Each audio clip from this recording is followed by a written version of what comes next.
Merakit PC desktop untuk tahun 2024. Ya, PC desktop itu masih sangat relevan loh. Kemampuan upgrade-nya yang luar biasa fleksibel membuat kita bisa merakit PC yang future proof. Opsi komponen membuat kita bisa menyesuaikan dengan dana yang ada tapi tetap mudah melakukan upgrade tanpa membuang terlalu banyak komponen lama. Kalau bicara soal performa, nggak usah ditanya, PC desktop selalu bisa menghadirkan performa tinggi. Dan adanya sebuah komputer di rumah yang mumpuni serta siap pakai terus, membuat kita bisa menjadikan PC desktop sebagai jangkarnya semua gadget di rumah. Mau backup file dari smartphone? Bisa ya, mudah kan ada PC desktop. Atau mau ganti laptop, filenya mau disimpan dulu, bisa pakai PC desktop, numpang dulu sebentar, bisa. Storage kurang gede, tambahin aja ya. Masalahnya, kalau mau merakit ya sekarang ini harus pilih komponen itu seperti apa ya. Nah, itu yang akan kami bahas dalam video kali ini. Ya emang sepertinya udah lama kita nggak bahas rakitan PC ya, udah hampir 1,5 tahun ya. Sejak itu seharusnya udah banyak muncul beberapa gelombang hardware PC desktop yang terbaru. Nah pertanyaannya, apakah hardware baru itu akan mengubah saran racikan PC desktop untuk sekarang? Nah, kita akan coba menjawab di dalam video kali ini. Oke, merakit dan meracik PC desktop baru. Ya, kami tahu mungkin di antara kalian udah banyak yang sudah mengerti bagaimana cara milih komponen untuk PC desktop ya. Ya, pasti banyak, saya yakin. Tapi nggak sedikit juga yang nggak paham caranya atau nggak tahu hal-hal apa aja yang perlu diperhatikan kalau mau merakit sebuah PC desktop.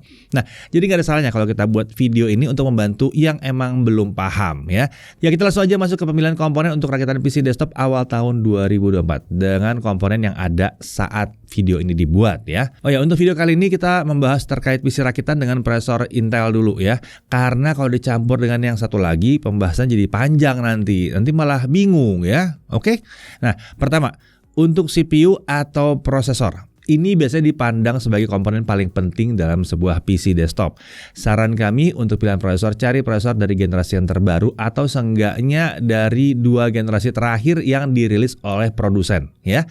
Untuk Intel ini berarti Intel Core generasi ke-13 atau generasi ke-14. Nah, bagaimana dengan generasi-generasi sebelumnya? Kalau diperhatikan, untuk beberapa varian harga prosesor Intel Core generasi 11 ternyata nggak jauh beda dengan Core generasi ke-13 dan ke-14.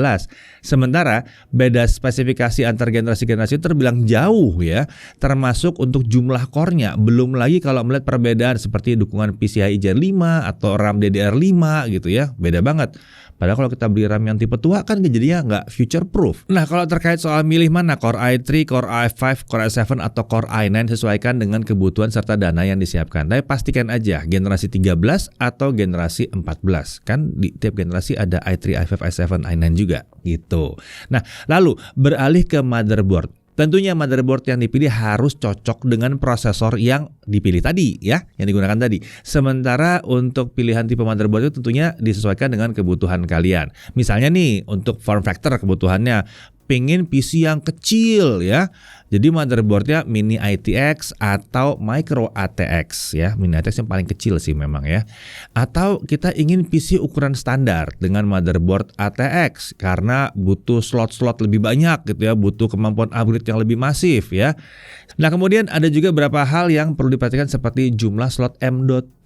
Nah, ini slot M.2 ini untuk masang SSD yang modelnya kepingan kayak RAM gitu ya. Dan ada port SATA untuk storage itu berapa jumlahnya? Jumlah port USB yang didukung itu juga berapa? Jumlah slot RAM-nya ada berapa? Dan sebagainya. Termasuk juga kalau kalian carinya untuk penampilan ya, apakah kalian butuh RGB lighting? Nah, itu juga bisa dipikirin ya. Selain itu, hal yang juga bisa dipertimbangkan adalah memilih varian atau revisi yang terbaru dari sebuah motherboard. Karena biasanya dilengkapi dengan peningkatan atau setidaknya sentuhan fitur-fitur baru. Untuk Intel Core generasi ke-13 dan 14, kita bisa pilih yang pakai chipset Intel 700 series, termasuk B760 dan Z790.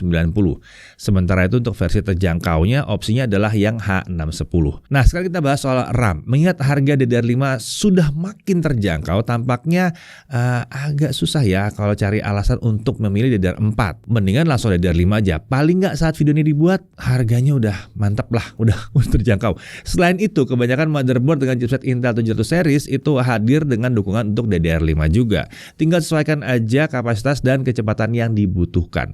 Nah, sekarang kita beralih ke graphics card atau yang dulu dibilang VGA card ya. Nah, ini umumnya juga jadi hal yang menyulitkan saat merakit PC desktop baru. Itu sebabnya kami pernah bikin polling dan mengacu pada polling beberapa waktu yang lalu. Di situ menunjukkan kalau kebanyakan pengguna PC di Indonesia, kalau milih GPU itu, kalau udah yang berkelas, itu akan menggunakan GPU dalam PC-nya atau graphics card-nya itu untuk gaming dan bekerja. Jadi, karena alasan itu kami cenderung merekomendasikan GeForce RTX series. Umumnya, akselerasi yang ditawarkan oleh NVIDIA GeForce RTX series ini sudah tersedia di lebih banyak aplikasi produktivitas dan optimalisasinya terasa lebih baik. Terkait pilihan varian yang mana, ini kembali lagi bisa disesuaikan dengan kebutuhan serta dana yang kalian siapkan. Berikutnya, storage ya. Kami sangat merekomendasi penggunaan SSD tipe NVMe PCIe sebagai storage utama, khususnya karena dia menawarkan performa yang mantap tentunya ya.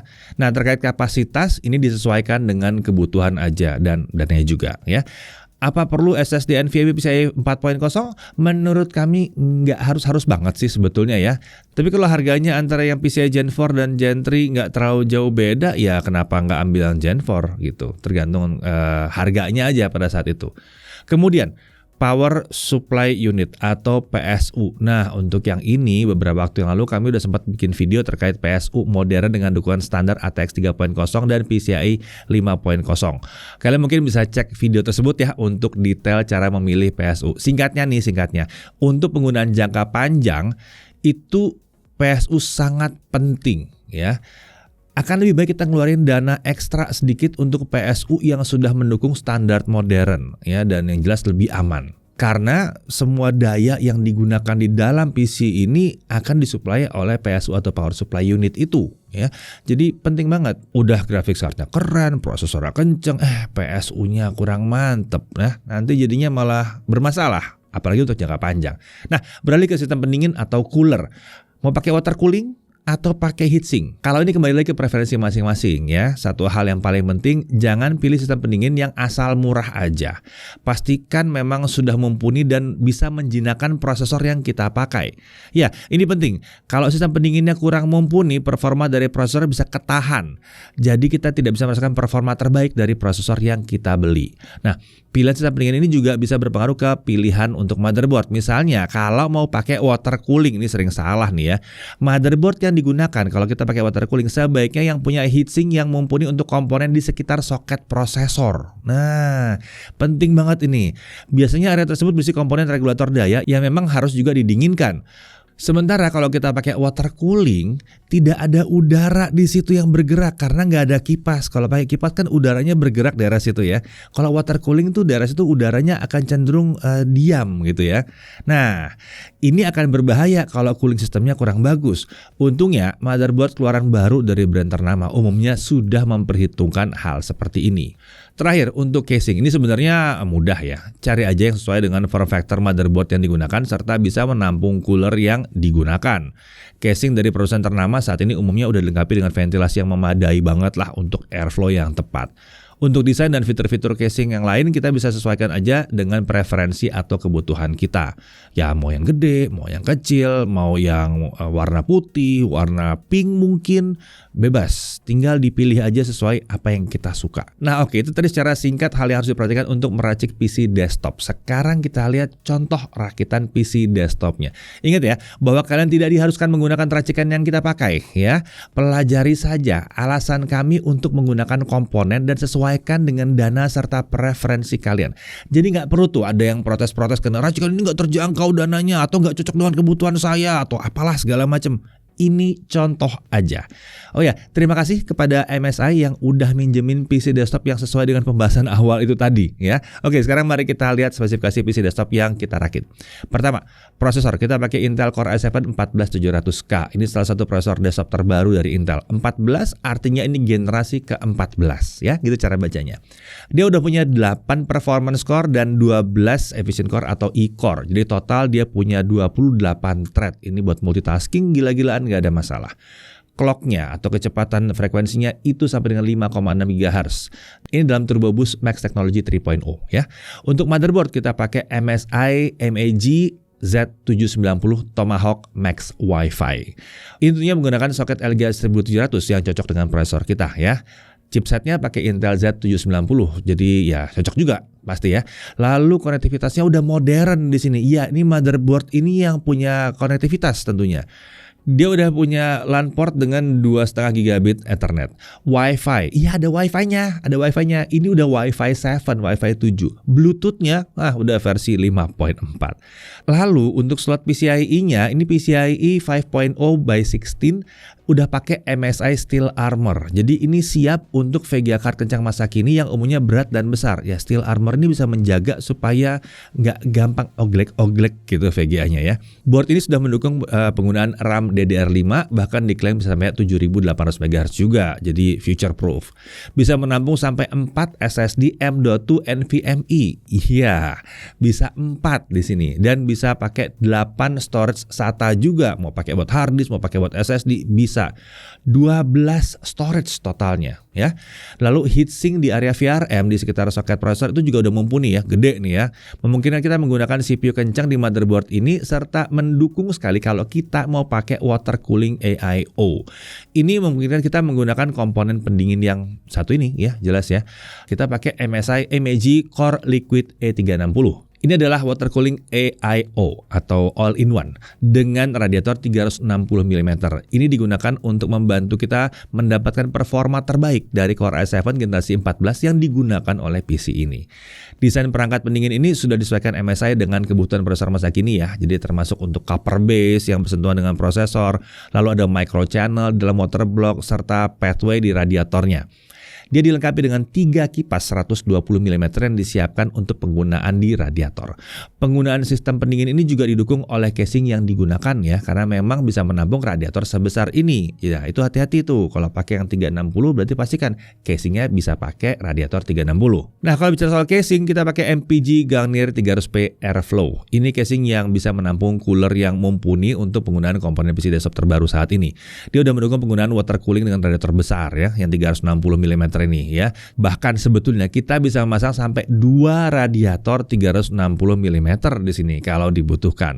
Airflow atau aliran udara dari casing ini juga disebut sudah dioptimalkan untuk komponen masa kini, bahkan mendinginkan SSD M.2-nya juga. Dan dia juga sudah mendukung pemasangan graphics card di orientasi vertikal dengan PCIe 4.0 riser bawaan. Mau horizontal? Bisa juga sih. Ya kan kalau pakai posisi vertikal bisa tampil lebih keren. Kenapa? Karena kipasnya kelihatan nih jadinya nih, menghadap keluar kipasnya. Sementara untuk riser bawah ini dijamin untuk berjalan di PCIe 4.0 ya. Jadi performa graphics card-nya nggak ketahan harusnya.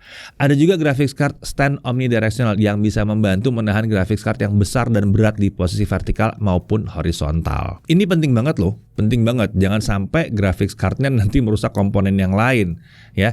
Lalu untuk graphics card-nya kita pakai MSI RTX 4060 Ti Gaming X Trio 8G yang dipasang di orientasi vertikal tadi.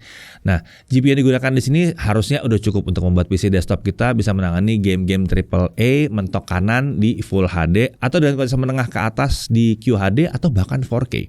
Dia juga sudah mendukung fitur-fitur seperti NVIDIA Reflex, DLSS 3.0, serta tentu saja Ray Tracing. Nah, dia dilengkapi dengan 3 Frozr 3 Thermal Design dengan 3 Torx Fan 5.0 untuk pendinginan yang mumpuni di sini. Lalu untuk RAM, kita pakai DDR5 5600. Ini sesuai dengan kebutuhan prosesor yang kita gunakan. Dan ini tentunya lagi-lagi untuk future proofing ya, pakai DDR5. SSD kita pakai MSI M470 1TB SSD PCIe 4.0 dengan kecepatan yang udah kencang di sini serta kapasitas terbilang cukup besar. Ya, kita pakai SSD PCIe 4.0 tanpa pendingin terintegrasi seperti ini karena di motherboard yang digunakan ada heat spreader yang mumpuni dengan ukuran besar untuk SSD M.2 yang kita pasang. Jadi ya motherboard yang handle nanti ya. Untuk power supply atau PSU, kita pakai MAG A850GL 80 Plus Gold PCIe 5.0. Ini adalah PSU modern yang sudah mendukung standar baru yang PCIe 5.0 dan ATX 3.0. PSU ini tentu saja cocok untuk graphics card RTX 40 series termasuk yang dipakai di PC ini. Efisiensi terbilang tinggi ya karena sertifikasinya 80 Plus Gold. Ya, gold lebih tinggi daripada silver. Dan silver lebih tinggi daripada bronze tentunya. Nah, dan yang menariknya lagi, ini adalah power supply yang full modular. Jadi kabel-kabelnya itu bisa dicabut pasang, kita bisa pakai kabel sesuai dengan apa yang kita butuhkan. Jadi nggak usah semuanya dipakai kabelnya gitu ya. Biar ringkas aja jadinya. Nah, kalau mau tahu harga masing-masing komponen, khususnya yang dari MSI tadi, bisa langsung aja cek ke official store-nya MSI ya. Link ada di dalam deskripsi video ini. Beserta link ke halaman masing-masing produk juga ada dalam deskripsi video ini. Oke, kurang lebih seperti itu contoh PC desktop sesuai dengan rekomendasi racikan kami ya. Nah, sekarang kalau untuk PC desktop 1 ini kira-kira performanya seperti apa? Langsung kita tes singkat aja ya. Nah, pertama kita coba konsistensi performa dan Cinebench. Ini untuk menunjukkan apakah coolernya sudah bisa menjinakkan si i7 1470K dengan baik. Sebagai catatan, untuk setting di PC desktop ini kita hanya melakukan load optimize default di UEFI BIOS-nya, lalu kita aktifkan XMP untuk RAM yang digunakan. Ya, ini tentunya supaya RAM-nya jalannya di performance yang optimal. Lalu cooler kita pakai mode performance supaya kita bisa lihat pendinginan yang optimal juga. Kita coba ya Cinebench-nya. Hasil ternyata performa bisa dipertahankan dengan baik dan skor yang kita dapatkan terbilang relatif konsisten selama 20 kali loop, itu selalu ada di kisaran 5.400 poin. Nah, ini berarti coolernya udah oke nih ya. Nah, untuk pengujian dengan load tinggi ini, CPU-nya tuh suhu prosesornya ada di kisaran 80 sampai 85 derajat Celcius dan konsumsi daya PC desktopnya ada di kisaran 395 sampai 400 watt. Ini wajar karena software sintetis satu ini emang ngegas banget. Emang di pol banget ya di situ ya. Jarang banget sih software yang kayak begini. Ingat, ini software benchmark ya. Lalu lanjut. Untuk graphics card kami juga melakukan pengujian stabilitas performa dengan 3D Mark Firestrike Stress Test ya. Di sini kita melihat bahwa konsistensi performanya tinggi di kisaran 99% dan konsumsi dayanya itu di kisaran 285 watt sampai 305 watt. Jadi terbukti ya graphics card yang dipakai ini memang mumpuni karena performanya nggak ngedrop walaupun dihajar terus-terusan. Dan ya cooling sistemnya juga oke di sini ya. Oke, benchmark sintetis sudah cukup. Sekarang kita coba ke skenario real world. Kita coba dulu untuk content creation. Adobe Premiere Pro ya. Nah, kalau kita untuk edit saja untuk video 4K 60 sekalipun ini lancar, nggak ada masalah. Dan konsumsi daya PC desktop waktu ngedit 4K 60 ya, itu cuma 120 sampai 130 watt. Sementara kalau kita mau ngekspor video 4K 60 durasi 2 menit 7 detik yang udah diedit untuk multi layer video, color correction dan tambahan teks ke format YouTube 4K 60 saat menggunakan CUDA dengan hardware encoding, ini ekspornya bisa selesai dalam waktu 1 menit 40 detik. Ingat, ini durasi videonya 2 menit 7 detik. Berarti kita bisa menyelesaikannya lebih pendek daripada durasi videonya sendiri. Ini adalah skor yang dicari ya. Nah, untuk suhu prosesornya itu di 34 sampai 45 derajat Celcius aja, dan GPU cuma 44 sampai 55 derajat Celcius. Nah, ini yang namanya software modern ya. Kenceng tapi irit. Konsumsi daya PC desktop ini totalnya di 180 sampai 215 watt aja. Lanjut ke DaVinci Resolve versi 18.1.3. Nah, ini masih software video editing tapi ini software gratis, tapi kelas profesional. Bedanya memang yang satu ini karena gratis, akselerasinya itu banyak yang nggak dihidupkan. Ini cenderung akan bikin masalah dengan suhu di komponen biasanya ya. Nah, untuk video sama ya, 4K 60 juga, durasinya juga sama. Di sini kita lihat bahwa semua selesai dalam waktu 2 menit 39 detik. Jadi masih dekat lah dengan durasi videonya. Ingat 4K 60 fps. Suhu prosesor ada di kisaran 60 sampai 84 derajat Celcius, sementara GPU anteng-anteng aja di 42 sampai 50 derajat Celcius. Tapi emang kalau pakai DaVinci Resolve konsumsi dayanya emang jadi gede ya. Konsumsi daya di PC ini jadi 280 watt sampai 400 watt. Lanjut, nah ini untuk 3D ya dan animasi ini ada Blender 3.41 Barbershop Scene. Nah, sekarang kita lihat dulu kalau kita pakai CPU only gimana. Ini semua sudah dalam waktu 11 menit 47 detik. Di sini suhu prosesornya bisa 84 sampai 90 derajat Celcius dan konsumsi dayanya 395 sampai 410 watt. Nah, sekarang mari kita pakai GPU. Nah, ini selesai dalam waktu 2 menit 25 detik, lebih kencang.